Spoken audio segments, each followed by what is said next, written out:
Iklim Inspirasi Inforia Islami. Bismillahirrahmanirrahim. Alhamdulillahi Rabbil Alamin. Wassalatu wassalamu ala ashrafil anbiya wal mursalin. Sayyidina Muhammad wa ala alihi wa ashabi ajma'in. Assalamualaikum warahmatullahi wabarakatuh. I'm Annie Zahura Abdul Aziz, your host for today's episode of Open Forum. Thank you for tuning in to IKIM Radio and also to those who are watching us through our Facebook page this evening. Welcome to another episode of Open Forum. So inshallah, we will continue our conversation with Prof. Dr. Noraida Andud, Professor at the Unit for Research on Women and Gender, or KANITA, University Science Malaysia, on the topic Raising the Status of Malaysian Muslim Women, Issues and Challenges. Assalamualaikum, Prof. Waalaikumsalam warahmatullahi Puan Annie. Apa And khabar? thank you for, How are you? Alhamdulillah.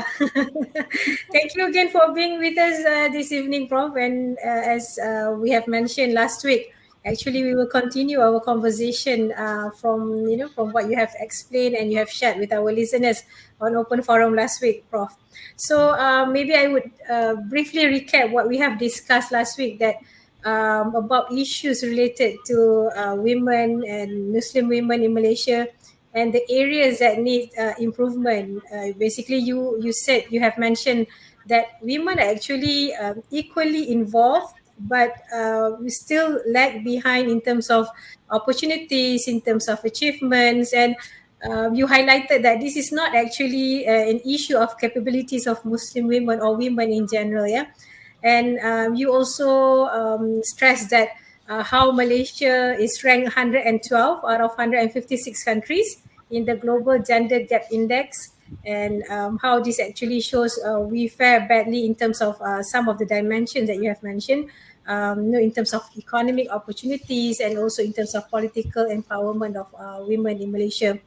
One thing that I believe that our listeners need to know is about how people have to accept that there exists substantive gender inequality.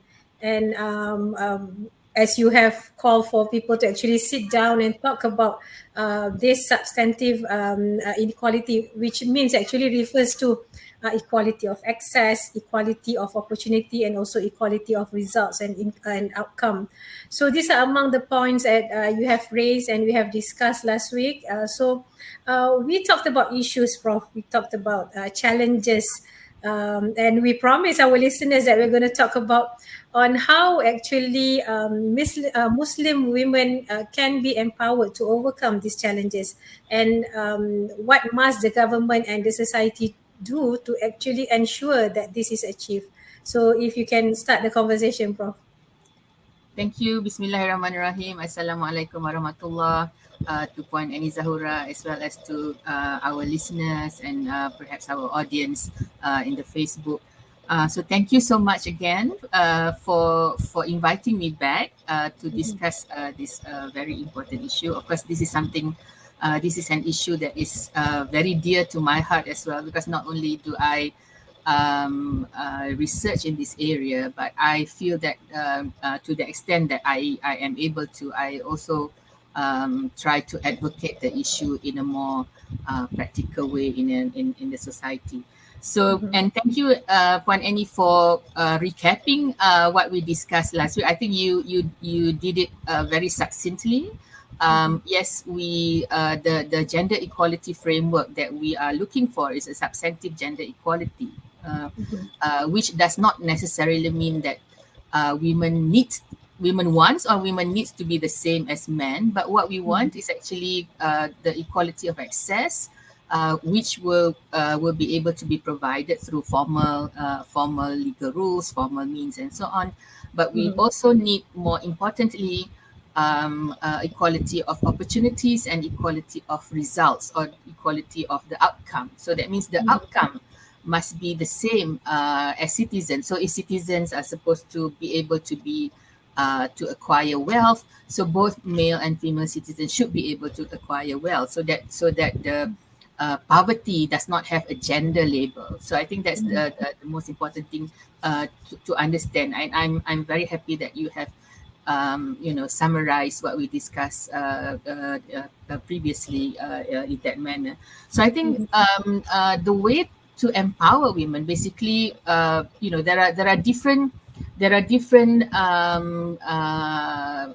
people or different components that can help to empower women. But I think particularly the state, the political state, or basically the government, the authority, perhaps Mm-hmm. has the main responsibility to do this. So the authority, the state, will be at the different levels, whether it's in the context of Malaysia, whether it's at the federal state, the federal government, or the state government, and especially for Muslim women, because partially Muslim women's lives are regulated through the state at the state level, Mm-hmm. at the state governmental level. So there may also be specific responsibilities for the Islamic institutions to be able to help or to be able to facilitate the empowerment of Muslim women, because some of the issues that affect Muslim women are particularly about the family, and the family is regulated at the state level, under the Sharia family law, for example. So I think if we want to talk about the more general challenges for women first in terms of the economic empowerment, I think the ability, one, of course, in terms of the access, women have access. There is not a lot of this. There is not a lot of clear, obvious discrimination in terms of allowing women to work. So there is, particularly in terms of, especially for example, in the civil service or even the private sector, there is no longer a prohibition for women to work in particular areas. And most of the time, women are able to work in a lot of areas, but what's left is actually also the social cultural norms that do not allow for women to be in a particular sector, and particularly in a sector that is wealth giving, a sector that have more opportunities towards wealth. So this is also, so in that sense, we do need social cultural change, because as I think if I'm not mistaken, I also mentioned briefly in the last session that things, what is the equal norm for men and women actually change over time. So during our grandmother's time, for example, the opportunities for women are different during our mothers. So these are things that can change. It's not something that is carved in stone. So the ability for women to be in areas in areas of work that were previously seen as where women should not be. So these are some of the education that can be done. The education can be done either at a formal or informal level at home. And I think one of the other issue as far as women going to work is concerned is still this social cultural norm that uh, gives the caregiving responsibilities to women, Mm-hmm. heavily to women. Mm-hmm. It's not that women should not have caregiving roles, but there should be more equal caregiving roles of the family. Mm-hmm. Because when you have equal caregiving role in the family, then opportunities will be available for women. So especially in advancing at work, because if I'm not mistaken, I mentioned also briefly last week that um, women actually, because women's reproductive role and productive role coincide almost at the same time. That means women's first age at marriage and first age at having babies is around 20, 29, and 30. First age at marriage is around 27, 28. First age at having a baby is around 29 or 30.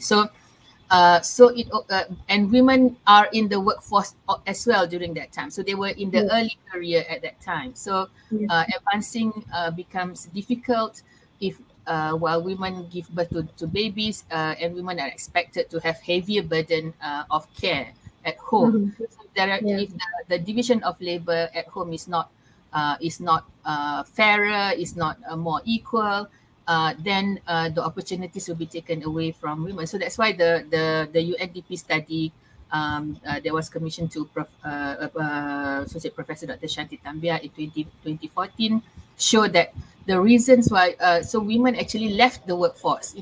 Malaysian women, including Muslim women, left the workforce at the age of between the age of they dropped from the workforce around the age of 30 to 30, the age group of 30 to 34. So there is a big drop, so because they are, and one the main reasons given by the women in that study is that because they are they have to take care of their children at the request of their husbands require them to be at home rather than continue with work. So there's a loss of economically a lot of high loss to nation building in terms of economic advancement for us, but also as I say for the wealth accumulation of women, that may lead to the again to feminization of poverty. So at the societal level, there needs to be a lot more. There needs to be a change in terms of providing a family environment that has more equal gender division of labor, and this is something that we need to change in terms of our culture, because we need to get fathers to be more involved in caregiving, and especially we can see a lot of evidence during COVID, for example, where women are highly stressed when they are working from home, while the children at home are also are also doing the schooling from home. So a lot of burdens, so multiple burdens were given to women, and women perhaps may not be as productive at work due to this issue. So the reproductive role, as I say, reproductive role is constructed by society. The fact that women have to women have to take care of children, give food for children. Whereas I think in Islam, provision of food for children should be the husband's role. It has you can interpret it very widely. Because the provision of food means also preparation of food, actually giving food to the children.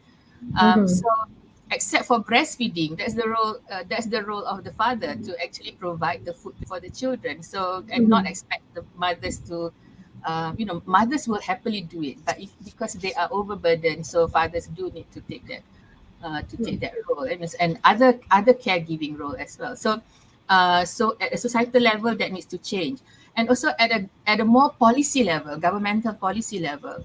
As long as the social norms do not change, the immediate term strategy should be a work policy that is family friendly. Okay, so I think that's very important. We should have a family friendly policy. At work, generally, there is a tendency for employers to separate work and family, okay, where the workplace is not really concerned about what's going on in the family of the employee. So you have to deal with yourself. If you have a sick child, of course you can take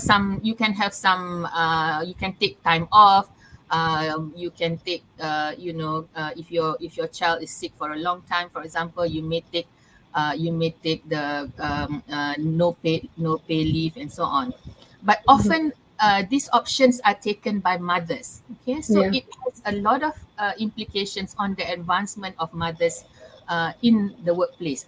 If the workplace does not have a policy that facilitate this, a policy where, for example, even for maternity leave, sometimes because I did two studies on maternity protection in 2016 and 2017. So one study was actually comparing the maternity protection for Malaysia and the UK, and the other study was actually basically gearing more towards a kind of discourses by researchers on on maternity protection. So we found that for uh, during in one of our studies, we found that there are stories from mothers who are saying that sometimes even while they were on maternity leave, they were asked to complete some work.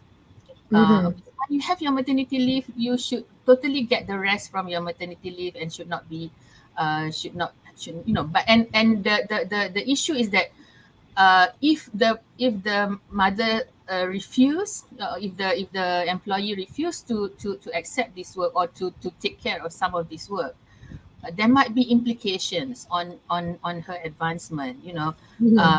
So some bosses penalize, and in fact we actually received a narrative from a respondent that say, I work very hard before I deliver my baby, so that all my work are complete. So and after I came back, when during the assessment, for my yearly assessment, my boss said you had a good rest 3 months, so your marks, there must be some, we must cut some of your marks because you rested for 3 months. Even though women actually, some many women I know actually, double work, because if they know when their maternity leave is going to be taken, they normally try to finish a lot of work that will cover the time when they are on leave. Mm-hmm. So this is unfair. So there must be a policy that does not penalize women Yes. for basically for contributing to nation building by taking maternity protection, maternity leave, to give birth to baby. So the policy cannot be left to the discretion of the employers, Mm-hmm. or the Yeah. bosses. There must be clear policy at the institutional level that actually protect women. And this happens, this kind of policy, I mean, we don't have to reinvent the wheel. This kind of policy is quite pervasive in many of the European countries. In the UK, that I did the study with my partners in the UK with. So family friendly policy at the workplace is very important, because it will also then give, um, you know um, we should have paternity leave and parental leave that will allow fathers to play the role. So if we can't change them at the societal level, it's difficult. Um, then we need to have a policy that actually allow fathers to rethink about, so I'm going to get this leave, so I should be. But of course, with the policy, there should also be interventions like education, training, and so on, that will Yeah. tell them why we are giving, so we should not be suspicious of fathers taking But paternity leave and say that they are going to play golf and so on. But of course, many fathers do that. They go somewhere else. But at least, if you give the required number of days, not just 3 days or not just 7 days, there will be spaces where, or there will be a situation where eventually fathers will be familiar with taking care of their children. So parental leave, where you actually give options to parents, when they can take leave, especially to bring children to hospitals, for postnatal checkups and things like that. So because in one of my research, there were also feedback from fathers who really want to be involved, but the employers were not very facilitative, in the sense that it is the father the if a father wants to take leave, wants to just take time off, like a time slip to go and bring his wife and baby to the clinic for antenatal checks. The boss is not very keen on allowing this, and ask him to take annual leave, which is penalizing, because normally people keep annual leave for different purpose. So I think uh, very important, because this will facilitate women's ability to then do the job. So there are many women who are afraid for example, to go higher in the ladder of their career, because they feel that they will not get enough support in terms of family or in terms of what they need to do with their children. Yeah. Because going further up the ladder means a very time consuming, means a lot of time to be spent at work. So if you don't have facilitative policies, this is going to be difficult for women, as well as, if we don't have, if the society does not change about this.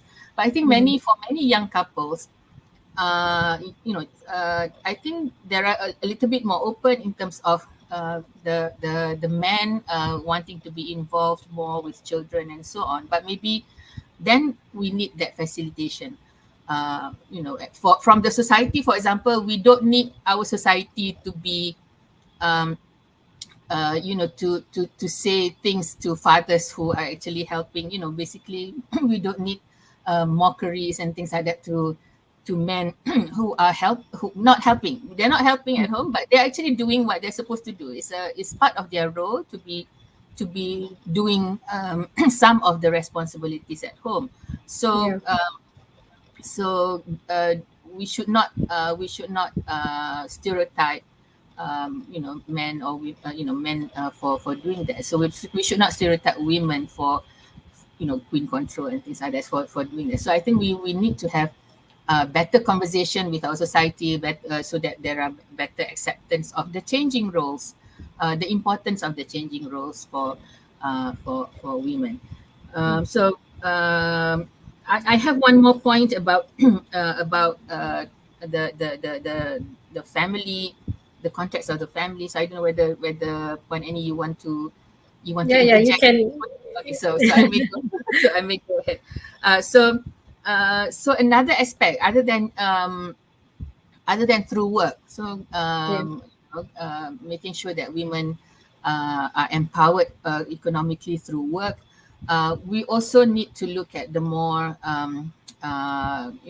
the more legal related family inheritance issue, especially Mhm. for Muslims. So we know generally, for example, with the faraid system, for example, where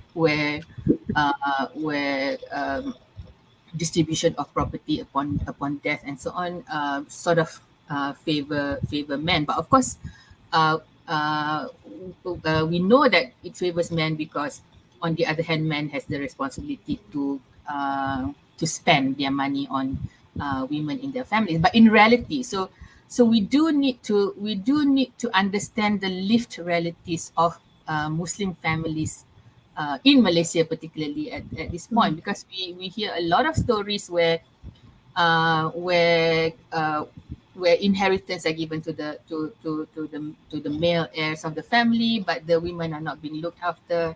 The women were being displaced sometimes because of this division of property. So at the policy and law level, there needs to be clearer ways. So in Islamic justice, there are a lot of there are a lot of interventions that can be done in terms of there are a lot of interpretations, a lot of because ultimately it is justice that we want to achieve. So if Mhm. a particular rule does not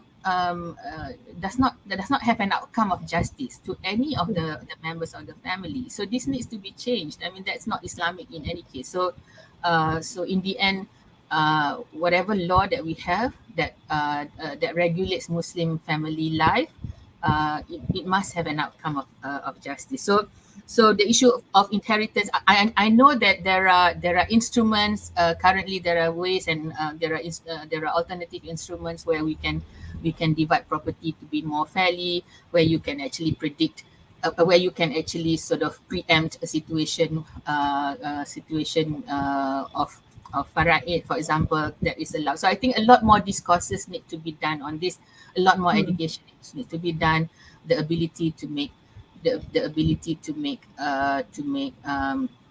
wasiat, the wills, so I think I mean this is more for the, of course, for the Islamic legal experts to promote ways and means of ensuring that in the end the outcome is just for women.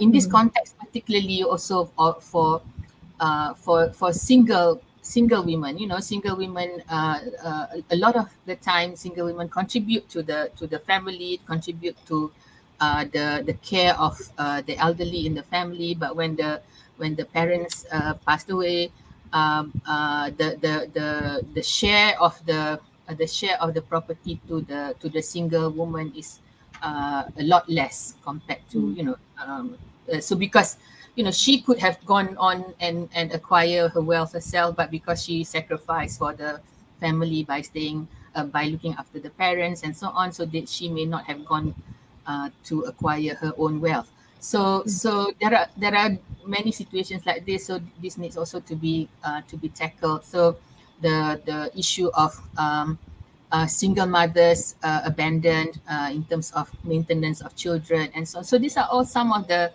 uh, issue that actually looks a little bit looks like small, but actually the impact is quite big, because the lived realities have shown us these cases happen a lot of time. Okay, so the majority plaintiffs in the Sharia courts are women. So the majority plaintiffs in the Sharia court are women, indicate that there are problems, because women have to go to court and seek their rights in court, because most of the time men are not giving them the rights that are due to them, especially in terms of maintenance, in terms of course, when when the marriage break down, for example, and in cases of divorce. So for example, in my experience, many cases where women actually decide to give up on applying for the division of property on when marriage is broken down, or to apply for their dues of maintenance and so on, because they simply just do not want to go through the pain and the because the process can be very painful. So it means that we are not giving them their rights. So they would rather, because it's so difficult to get to ask for the maintenance from the husband, especially for the children. So the women just decided to give it up and just work on. So that's why when they're single mothers, they're poor, because there is not enough contribution from the fathers. So I think maybe I will just stop there. I mean, this is some of the issues, some of the ways that uh, we can move forward in terms of empowering women. Yeah. Yeah, you mentioned about how social cultural norm is, the change is needed, and in terms of how government can assist by looking at the policies which will help to empower women, and also promote women's rights and also justice, as you have mentioned. And I believe that a lot of women are actually um, educating themselves in terms of their legal rights, what kind of justice they can obtain through the legal process, through the system. But a man must also be reminded of the issue of responsibility. You have mentioned about how family breakdowns actually bring about this issue of responsibilities. Prof, maybe our last question to you on this topic this week. We know that religious leaders are looked highly upon in society, but actually they have that level of influence that can help do the necessary changes or bring about the necessary changes. What do you think should religious leaders do to arrest awareness and promote the rights of Muslim women, Prof? If you may share, and you conclude our conversation this week, inshallah. Thank you, Puan Annie. I think a very good question. I think very relevant to the point that you are making about the need to educate men as well. Of course, I think we should have a more broad idea about the meaning of religious leaders. Okay, so religious leaders may be leaders who are, who have religious background, who are doing the religious teachings and so on. But I think for Muslims, all leaders are religious leaders in a way, because they represent their religion. I mean, in Malaysia particularly, because uh, as a person you represent the person that you demonstrate your religious identity, so you do Yeah. that. So so for especially in the example of educating men, I mean the uh, the majority of leaders right now are men. So I think there's an opportunity for men to play a very big role, for male religious leaders to play a big role in actually changing the context of the society. But of course, the religious leaders, the male religious leaders themselves need to change, because they Yeah. also need to embrace the idea of gender equality, which is an idea um, uh, that is not contrary to Islamic justice. Okay, so I want to emphasize this. Gender equality, we should not gender equality is not a Western concept. We should appropriate gender equality because it is a concept that is very relevant to the whole idea of Islamic justice. Gender equality was demonstrated in Islamic history. Uh, Rasulullah's wife Khadijah, a very economically empowered person, and Rasulullah did not have any issue working with her, living with her, because she's more economically empowered, and Rasulullah did not take advantage of the fact that he has a rich wife. So which is different from what is happening a lot in our society right now. Sometimes when the wife is working and earning a lot of money, the husband just refused to work and did not contribute, and so on. So the context of gender equality already occurred in our history. In education, Aisha, as a transmitter of hadith, is very advanced in terms of education. And of course, in a more contemporary Islamic society, the first university in the world is actually established by a woman, Fatima Al-Firi. Um, uh, our society, the men in our society themselves need to change their perspective about understanding gender equality. So gender equality makes sense if you have children, male and female children. uh, of course you want them to have an equal basically you want to have equal outcome for them. You want to have education for them. You want them to have good wealth, to be able to help the ummah actually eventually. So that perspective also must be internalized by our religious leaders. Then the religious leaders, and it means also that religious leaders do need to engage, okay, with a lot of groups that have different perspective about women's rights, and so on. And of course, another thing, as I said, because the leadership, either the religious leadership or the general leadership in Malaysia is very male, we are doing very badly about in political leadership, for example. So this political leadership also translate into the different types of leadership in our society. So very badly in terms of our ranking, in terms of performance around the world. So we do need to have more women as leaders. Okay, so Islam recognized women as leaders.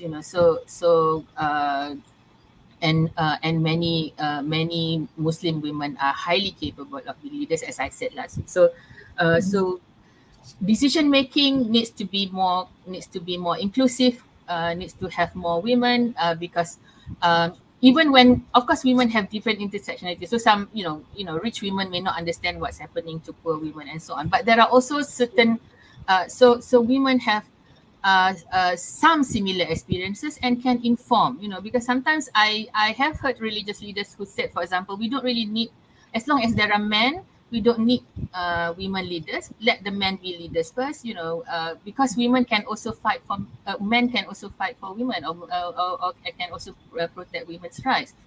I mean, that's a very to me, that's a very uh, uh, weird way of looking at the issue of leadership, because at least in the Quran, at least Surah Al-Hazab, verse 35, for example, actually show you gender equality. You know, men and women should work together.